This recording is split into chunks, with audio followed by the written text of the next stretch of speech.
নমস্কার, story teller সুচেতনাতে আপনাদের সকলকে স্বাগত জানাই। আজকের ছোট গল্প সুচিত্রা ভট্টাচার্যের লেখা এই মায়া। এলোমেলো ঘরটাকে গুছিয়ে নিচ্ছিল অপর্ণা। কত কিছু পড়ে আছে চারিদিকে। ঝুমঝুমি থেকে খসে পড়া ঘন্টি, ফিডিং বোতলের চ্যাপ্টা ক্যাপ, বেবি পাউডারের খালি একখানা কৌটো, বোতল পরিষ্কার করার ঝিরিঝিরি ব্রাশ, আরো কত কি যে।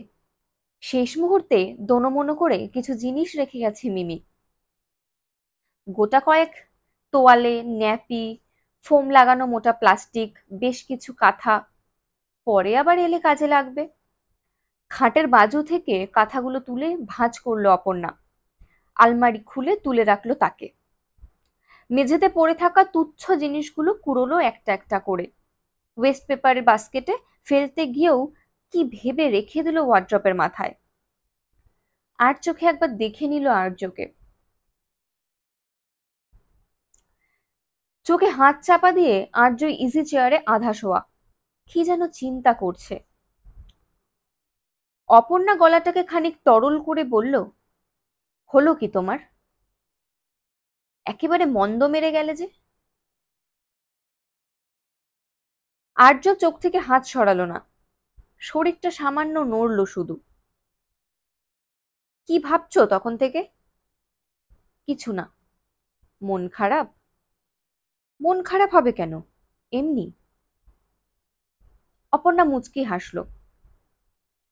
আর্য চিরকাল বড় চাপা, সহজে কারোর কাছে হৃদয় খোলে না। নার্সিংহোম থেকে সদ্যজাত নাতনিকে নিয়ে সোজা বাপের বাড়ি এসেছিল মেয়ে।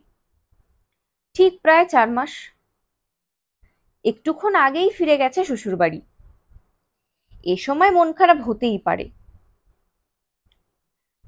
তবু সেটা মুখ ফুটে স্বীকার করবে না আর্য। 28 বছরের পুরনো স্ত্রীর কাছেও না। অপর্ণা অল্প খোঁচালো, যা ধরে রাখা যায় না তার জন্য কষ্ট পেয়ে কি লাভ।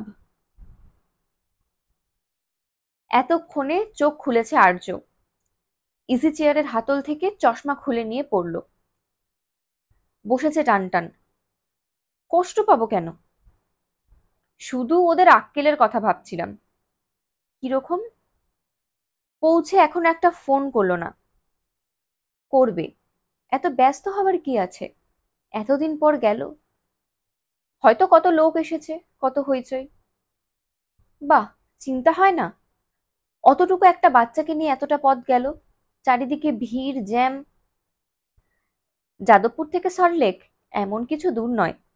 অপর্ণা খাটে বসলো, হাসিটাকে ধরে রেখেছে মুখে জোর করেই।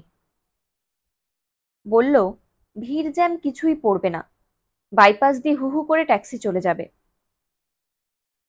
সেই কথাই তো ভাবছি। আর্যর চোখ স্লিঙে ঘুরল। এখান থেকে 5:15 বেরোলে এখন 7টা বাজে। পই পই করে বলে দিয়েছিলাম পৌঁছে একটা টেলিফোন করিস। মিমিটার না হয় সেন্স নেই, শ্যামলও একটা ফোন করতে পারলো না। This is bad, awfully bad. করবে গো করবে, অত ছটপট করছো কেন? তোমার আবার সবকিছুতেই বাড়াবাড়ি। মেয়ে জামাই নাতনির জন্য দুশ্চিন্তা করা বাড়াবাড়ি, কথা বলতে পারলে। অপর্ণার হাসি নিভে গেল। 4 মাস ধরে ভরভ্রান্ত বাড়িটা শূন্য। দশা পলকে যেন আরো ভারী হয়ে গেল। কার্তিকের শেষ এখন, বাতাসে আলগা হিমের ছোঁয়া। অপর্ণার বুকেও একটা হিম হিম ভাব চারিয়ে যাচ্ছে। একটা শিশু, একটা নবীন প্রাণ, কত যে উত্তাপ এনে দিয়েছিল ঘরে। অপর্ণা বিড়বিড় করে উঠল, ওরা আমাদের ধার করা সুখ দুঃখ সুদে আসলে ফেরত দিয়ে দিয়েছি, দুশ্চিন্তা করে কি হবে। মিমিও আমাদের নয় বলছো? নয়ই তো। মেয়ে কবে আপন হয়? কথাটা বলেই অপর্ণা সংশোধন করে নিল নিজেকে।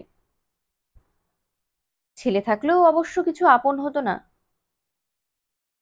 তার সংসারও পরের সংসারই হতো। ছেলেই বলো মেয়েই বলো, বড় হয়ে গেলে সব্বাই পর। আর্য মলিন হাসল। তুমি বড় নিষ্ঠুর অপর্ণা। তাই তোমার মেয়েও তোমার মতন এমন নিষ্ঠুর হয়েছে। বাবার মন বোঝে না। বুঝেই বা কি করতো? বিয়ে থা না করে সারা জীবন বাবার মুখের দিকে তাকিয়ে বসে থাকতো? তাতে কি তুমি পুলকিত হতে? মেয়ের বিয়ের জন্য তো তুমিই বেশি হাপড় পাপড় করেছিলে। মেয়ের বিয়ে না হোক সে কথা তো বলিনি। তবুও, তবুটা যে কি অপর্ণাও বুঝতে পারছিল। স্বামীর মুখ দেখে ভারী মায়াও হচ্ছিল তার। তবু এই মুহূর্তে একটু ঠাট্টা ছোড়ার লোভও সামলাতে পারল না। মাথা নেড়ে বলল, আজ খুব বাবা নিষ্ঠুর। এসব কথা মনে পড়েছে? নিজে কি করেছিলে ভুলে গেছো? আর্য ভুরু কুঁচকালো। কি করেছিলাম? আমাকে তো তুমি বাবা মার কাছ থেকে কেড়ে নিয়ে এসেছিলে স্যার। আর্য ঘুরে তাকালো। মিমি যখন হলো, আমি যখন হাসপাতাল থেকে সোজা বাপের বাড়ি গেলাম, কদিন তুমি আমাকে সেখানে থাকতে দিয়েছিলে? 1 মাস যেতে না যেতেই কানের কাছে প্যান প্যান, বাড়ি চলো, বাড়ি চলো। মনে আছে? মিমি তো তাও 4 মাস রইলো। আমাকে 2 মাস থেকেই চলে আসতে হয়েছিল। মেয়ে নিয়ে যখন শ্বশুরবাড়ি ফিরলাম, তখন আমাদের নিরাপদে পৌঁছানোর সংবাদ কতদিন পর বাবাকে দিয়েছিলেন মশাই? খবরটা না পেয়ে বাবাই 3 দিন পর ছুটে এসেছিল। মনে পড়ে? তখন তো খুব বলেছিলে ওটা আমার বাবার বাড়াবাড়ি। আর্য অসহায় মুখে হেসে ফেলল। সত্যি, মেমোরি বটে। দাও, সিগারেটের প্যাকেটটা এনে দাও। সিগারেট দেশলাই এখন আর এ ঘরে থাকে না। থাকে ড্রয়িং রুমে টিভির মাথায়। 4 মাস ধরে ফ্ল্যাটে অদৃশ্য নো স্মোকিং বোর্ড ঝুলছে। পাছে নিজের অজান্তেই আর্য অন্যমনস্কভাবে স্বেচ্ছায় আরোপিত নিষেধটা ভুলে যায়, তাই এই স্থান বদল। অপর্ণা সিগারেট আনতে উঠল না। বলল, না, এখন আর সিগারেট খেতে হবে না। কদিন ধরেই খক খক কাশছো। সিজন চেঞ্জের সময় এখন তো একটু কাশি হবেই, তা বলে সিগারেট খাওয়া বন্ধ করতে হবে নাকি? বন্ধ না করো, অন্তত কমাও। মেঘে মেঘে 50 পেরিয়ে গেল, সে খেয়াল আছে? সবই খেয়াল আছে ভাই। কথায় কথায় আর্য অনেকটা সময় ফিরেছে। হাসি মুখে বলল, বাড়িতে এখন দিনে রাতে কটা সিগারেট খাই? সে কি স্বাস্থ্যের কথা ভেবে নাকি আমার কথা শুনে? অপর্ণাও হাসছে ফিক ফিক। ফুটফুটি খুব জব্দ করেছিল দাদুকে। নেশা চাপলেই দাদু পকেটে দেশলাই নিয়ে হুড়মুড়িয়ে ছুটেছে ব্যালকনিতে, নয়তো বাথরুমে ঢুকে ফুকফুক। সে তো তোমার নেশাও ছুটে গিয়েছিল। আমার আবার কি নেশা? অপর্ণা চোখ ছোট করলো। টিভি, বোকা বাক্স। সকাল সন্ধ্যে সিরিয়াল গেলা নেই, সিনেমা দেখা নেই। নাতনি একেবারে কান ধরে বসিয়ে রেখেছিল সামনে।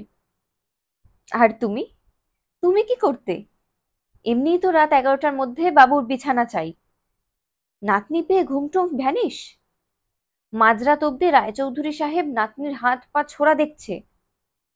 নাতনি আউ আউ শব্দ করছে মুখে, তাই বেগম মালকোষ ভেবে শুনে চলেছে মুগ্ধ হয়ে। সে কি আমি একা শুনতাম?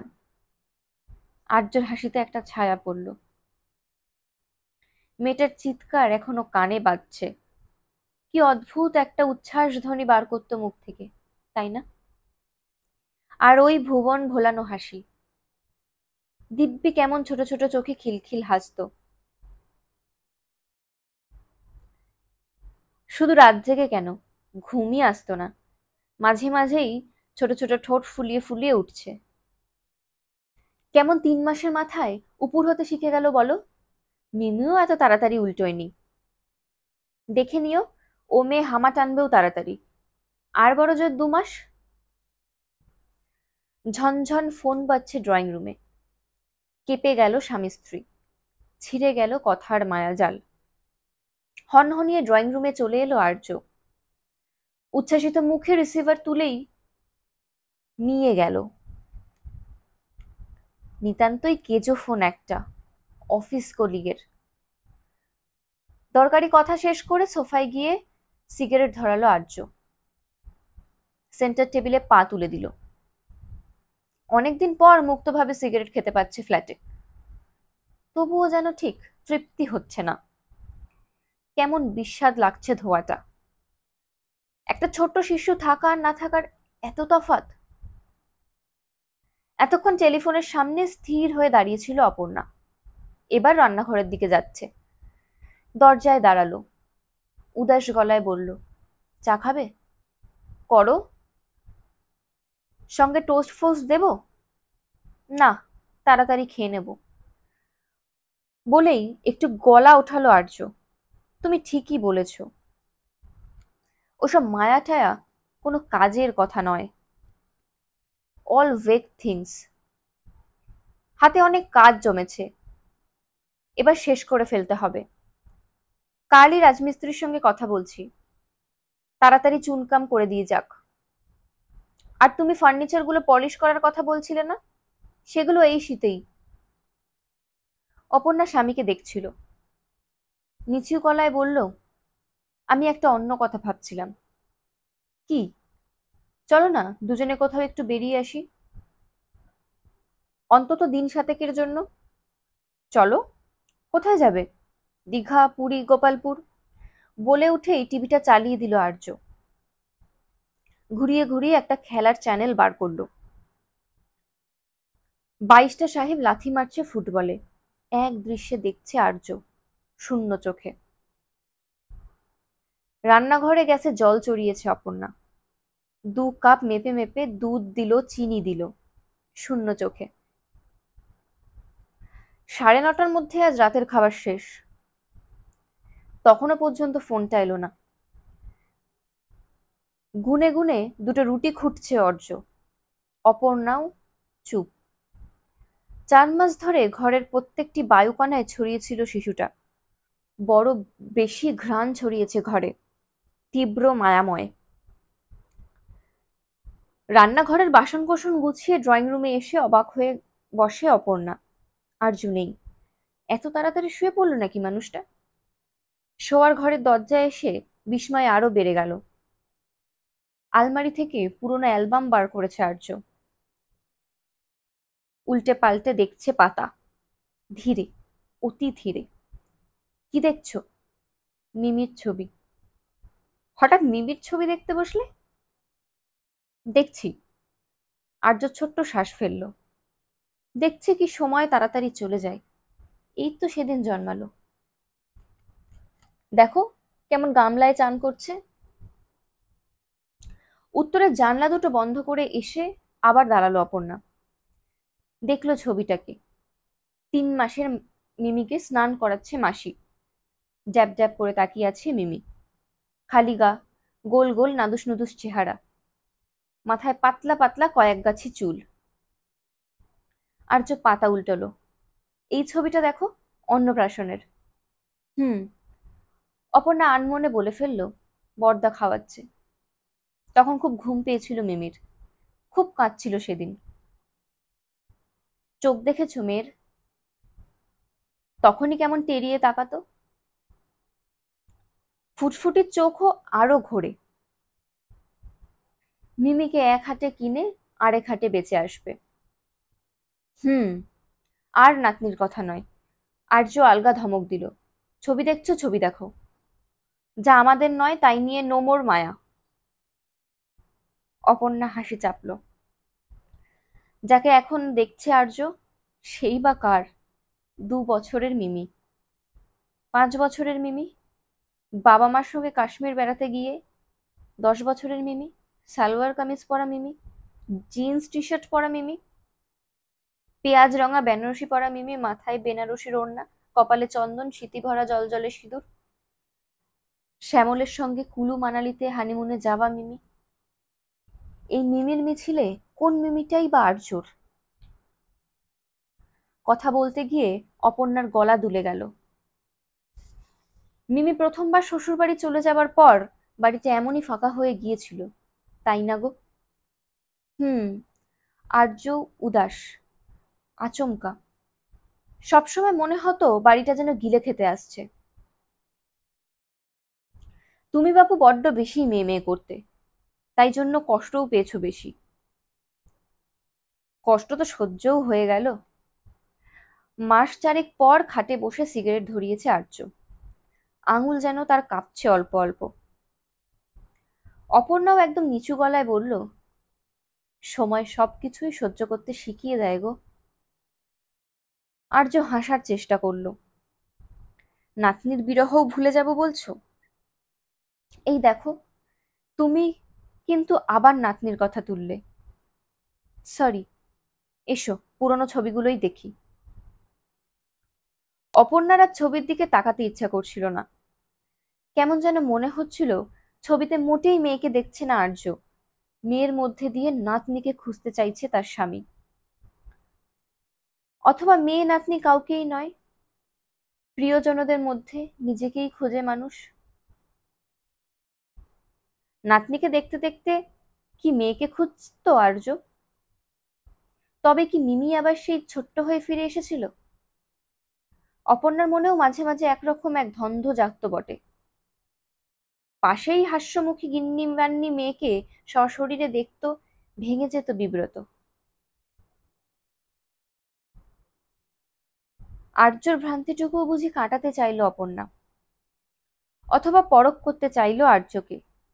বেশ জোরেই বলে উঠল, মিমির মেয়েও দেখতে দেখতে এরকম বড় হয়ে যাবে। ঝপ করে অ্যালবামটা বন্ধ করে রাখলো আর্য। শব্দ করে আলমারি খুলে রেখে দিল সবকটা অ্যালবাম। পাঞ্জাবি খুলে খাটের বাজুতে রাখলো। বিছানায় শটাং শুয়ে বলল, তাহলে কালকে অফিসে গিয়ে টিকিটটা করতে দিই। কিসের টিকিট? বারে, কথা হলো না আমরা বেড়াতে যাব। পুরি ফুরি নয়, আরো দূরে কোথাও যাব, ধরো কন্যাকুমারিকা। সে তো লং ট্যুর হয়ে যাবে। হবে, অফিসে তো আমার অনেক ছুটি পাওনা আছে। কতদিন আমরা দুজনে একসাথে ঘুরিনি বলতো? লাস্ট বোধহয় সেই হানিমুন। আরেকবারও গিয়েছিলাম স্যার, আমাদের বিয়ের 1 যুগ সেলিব্রেট করতে, দীঘা। মিমি তখন মামার বাড়ি গিয়েছিল। আর্য হাসলো। তখন তো পিছু টান ছিল, এবার এক্কেবারে খোলা হাত পায়ে যাব, প্রায় সেই হানিমুনের মতোই। যেখানে সেখানে যেখানে খুশি থাকবো। আফটার অল আমাদের দুজনের জন্য তো শুধু আমরাই আছি, নয় কি?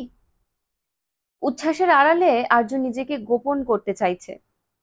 অপর্ণা বুঝতে পারছিল সাদাসিধে সরল মানুষটাকেই এই জন্যই ভালো লাগে বেশি। যত নিজেকে লুকোতে চায় ততই যেন ধরা পড়ে যায়। আর্যর কষ্টের স্থানটাও হাত বোলাতে চাইল অপর্ণা। বলল, সে হবে খন, এখন আগের কাজটা আগে সেরে ফেলো দেখি। কি কাজ? এখনো 10টা বাজেনি, সল্টলেকে একটা ফোন করো। কেন করব? আর্য ফুঁসে উঠল। ফোন করাটা ওদের ডিউটি। ডিউটি তো সব বাবা মার, এটা বোঝো না? না বুঝি না, বুঝতেও চাই না। বিছানা হাতড়ে আবার একটা সিগারেট ধরালো আর্য। জোরে জোরে টানছে, কাশছে ঘক ঘক। হাত থেকে সিগারেটটা কেড়ে নিয়ে অ্যাস্ট্রোতে গুজে দিল অপর্ণা। চোখ পাকিয়ে বলল, বোঝো না বলেই তো এত ছটফট করছো। ঠিক আছে, আমিই ফোন করছি। নো, নেভার, তুমি করবে না। আই ওয়ার্ন ইউ, ওদের কথা আর একটাও না। আর্যর চিৎকারটাকে হাহাকার বলে মনে হলো অপর্ণার। চোখের পাতা ভিজে এলো। মেয়ে বোঝে না, জামাই বোঝে না, কেউ কিচ্ছুটি বোঝে না। অপর্ণা মনে মনে মৃদু অভিশাপ দিল মেয়েকে, তোদের মেয়ে বড় হোক মিমি, তোরাও টের পাবি। ফোন শেষ পর্যন্ত এলো না। শুয়ে পড়েছে স্বামী স্ত্রী। রাতে শোবার সময় 1 জগ জল চাই অপর্ণার, সঙ্গে 2টো গ্লাস। 2টো গ্লাসই জলে ভর্তি থাকবে। রাতে ঘুম ভাঙলে দুটো গ্লাস থেকেই এক চুমুক করে জল খাবে, আবার ঢাকা দিয়ে রাখবে জল। এটাই অপর্ণার অভ্যেস। শুধু জল খাবার জন্যই বারবার তার ঘুম ভেঙে যায় রাতে। গত 4 মাস তো ঘুম গাঢ়ই হতে পারেনি। কতবার করে যে উঠেছে নাতনির জন্য। দুধ খায়, হিসি করে, পটি করে, কখনো বা জেগে উঠে শুধু অপার্থিব খেলা করে যায়, হেসে ওঠে খলখল। আজ সম্পূর্ণ অন্য কারণে ঘুম ভেঙে গেল অপর্ণার। শীত করছে বেশ। মিমির খুব গরমের ধাত, নাতনিরও শীতবোধ নেই, তাই পাখা ফুল স্পিডে চলছে, এতদিন যেভাবে চলতো। একটু ঠান্ডা লাগতো বটে, কই এত শীত তো করেনি কোনোদিন। অপর্ণা শুয়ে শুয়ে মশারির চালে রাখা বেড সুইচটা টিপল। আলো জ্বলতেই চমকে সামান্য। পাশে আর্য, 4 মাস পর, ঈষৎ কুকড়ে শুয়ে আছে। বিছানা থেকে নেমে পাখা 2 পয়েন্ট কমিয়ে দিল অপর্ণা। শুধু পাতলা চাদর নিয়ে এলো বিছানায়। মুখে জল পুড়ে আবার শুয়ে পড়ল। আরো চমকে গেল অপর্ণা। জেগে আছে আর্য। অপর্ণা কোত করে গিলে নিল জলটা। কি হলো, ঘুমোওনি? ঘুম আসার উপায় আছে? তোমার আক্কেলটা দেখছিলাম। আমি আবার কি করলাম? এত জোরে ফ্যান চালিয়ে শুতে রোজ? বাচ্চাটার যে নিউমোনিয়া হয়ে যায়নি এটাই আশ্চর্য। অপর্ণা আলো নিভিয়ে দিল। ভুলে যেও না, ওটা মিমির মেয়ে। তোমার মেয়েকে কোনোদিনও ঠান্ডা লাগতে দেখেছো? ফুটফুটে যদি মায়ের ধাত না পায়, শ্যামল তো 12 মাসই নাকটা নিয়ে আর ফ্যাচ ফ্যাচ করে হাঁচে। ও মেয়ে মিমির কার্বন কপি হবে, বলে রাখছি। থুতনিটা দেখনি, ছুচলো, মিমির মতো। নাকটাও পুরো মিমি। তাই কি? আমার তো অন্যরকম লাগলো। চিবুক, কপাল, চোখ সবই তো শ্যামলের। দূর, তোমার চোখ নেই। ওর হাঁ, মুখ একেবারে বসানো মিমি। মনে হয় না। মাথাতেও কত চুল, কোকড়া কোকড়া শ্যামলের মতো। চুলটুকুই যা শ্যামলের পাবে। হাত পায়ের আঙুল লক্ষ্য করনি, লম্বা লম্বা সরু সরু। মিমি হবার পরও সকলে বলতো আঙুল না কলাবতীর কুড়ি। ফুটফুটি হওয়ার পরও সকলে এই কথা বলেছে। না চাইতেও একই আলোচনার মধ্যে ঘুরে ফিরে যাচ্ছে স্বামী স্ত্রী। কালো ঘর ভরে উঠেছে নীলাভ জ্যোতিতে। স্বামী স্ত্রী ফিরে চাইছে, থামতে চাইছে, নিজেদের মুড়তে চাইছে ঘুমের আবরণে। সল্টলেকে এক শিশু শুয়ে শুয়ে হেসে চলেছে খলখল। কোমল দুটি পায়ের অস্থির নড়াচড়া আর ঝনঝন শব্দ তোলে যাদবপুরের ফ্ল্যাটে। মায়া, বড় মায়া। এ মায়া কাটে না কিছুতেই, প্রাণপণে চাইলেও না।